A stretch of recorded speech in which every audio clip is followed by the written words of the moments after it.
give you that show. Look at this, I can't even come on time for my own play, my own show. Oh my God, it's just terrible. Can you hear me? Yes. Oh, just give me a minute. It's such a long story.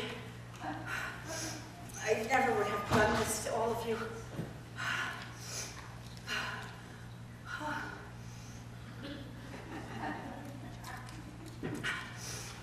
You know, when I used to come late to my old mentor and I'd try to give him all my big long excuses, he used to bark at me in Yiddish. He would scream, "Kein schon Terutzim for dem was verliert."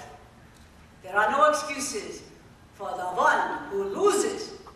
Here, ever still remember when things had to match? Yeah? Isn't it funny how we've become like dinosaurs? My daughter says, "Mom, nothing has to match anymore." Matching has become like a dirty word, but for this show, everything had to match down to the sparkle in my shoes. No matter what I put down, vanishes. Verschwindet wie ein Stein im Wasser. Vanishes like a stone in water. My neighbors call my apartment a black hole. I happen to keep 91 pocketbooks under my dining room table. I'm not even exaggerating. It happens to be true. I only brought with me about 12 because they wouldn't take it on the plane. But nobody ever asked me a question about it. I have dinner guests will come. People come and they put their feet on my bag. They massage their aching toes. Nobody's ever said to me, "Why do you have 91 bags under here and the straps are all sticking out of the legs of the table? Don't you think that's odd?" But I'll tell you why I accumulated that many bags, because I'm always searching for the perfect pocketbook. Because isn't it true that every bag you buy has only a few things that you need, right? Sometimes it has room for the cell phone or the iPhone, and sometimes it has room for the water, sometimes you have room for the pen, but sometimes the pockets are too shallow, sometimes the pockets are too deep. I think it's a conspiracy with the pocketbook companies. I think they want us to keep buying bags. Women spend half their lives searching for the perfect bag. Packing and unpacking our purses has become our nemesis, our albatross.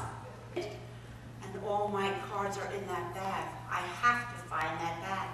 The little notes, you know, Marcha, Tivcha, Munach, Et Nachta, Sof Pasu, right? How am I going to go now without those cards?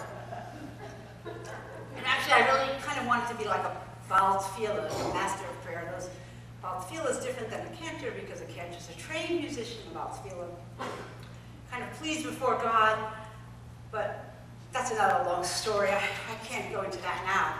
I'm 100% positive I put this purse right here on this basket. I brought it in from the bedroom and I put it there. The mind just gets so preoccupied. Let me look inside another basket. Oh my God! What is this ice tray doing here? It's keeping ice trays in my pocketbook boxes for. This is supposed to be to keep the sangria cold for tonight's opening party.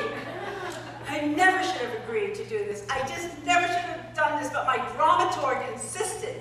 So I was all overruled. And the only reason I agreed with her was because it's been 12 years and I couldn't finish my novel. Where was I? Oh, I was telling you about my 91 pocketbooks we keep under our dining room table. Imagine what life would be like if there was one pocketbook, one ready-to-go, multifaceted pocketbook. This has been my dream. Imagine never having to search for those sunglasses and find them in the beach bag you used 2 summers ago. Or that really precious note from your grandmother that you wanted to frame, lost, gone forever, to quote from the Rosh Hashanah liturgy, a vanishing dream. Don't we all have that dream? Don't we all have that dream to be organized? That dream that keeps escaping our grasp, that anxious feeling and uneasy, bordering on panic feeling almost all the time? Yes? Do we all? Say yes, lady. Yes. I knew you were going to say that. Don't we all have that box That box that's buried at the bottom of the closet that we're going to get to one day? And isn't it true that we know we're never going to get to that box? And you know why we're never going to get to that box? Because it's already buried under another layer of boxes, and a layer on top of that.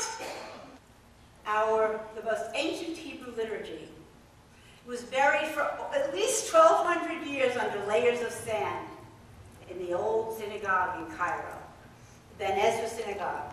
Thousands of poems and medieval literature were found hidden in a sealed room in the attic called the Cairo Geniza. Geniza means hiding place in Hebrew.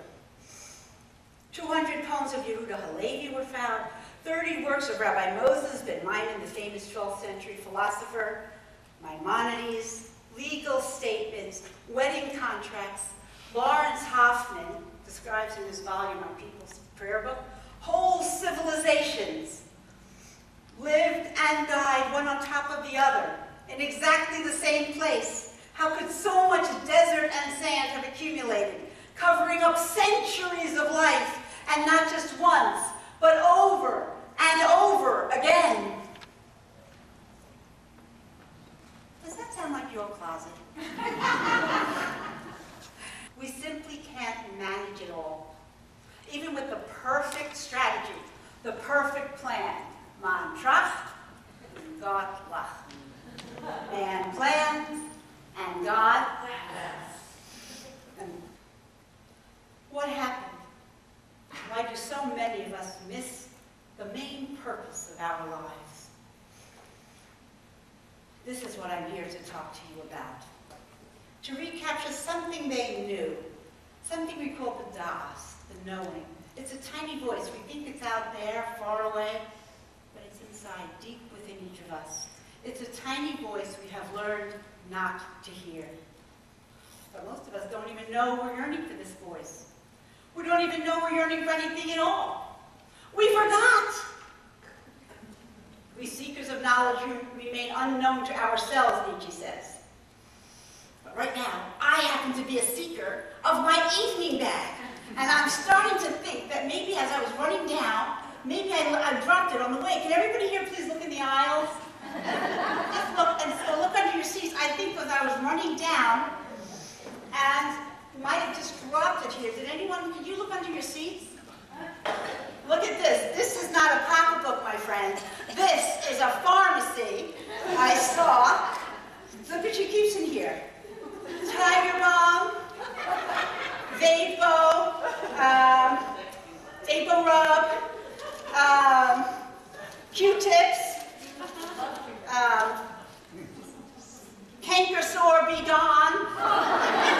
I mean, this is a traveling medicine woman. She takes insurance. Come to row 16 at the end of the show.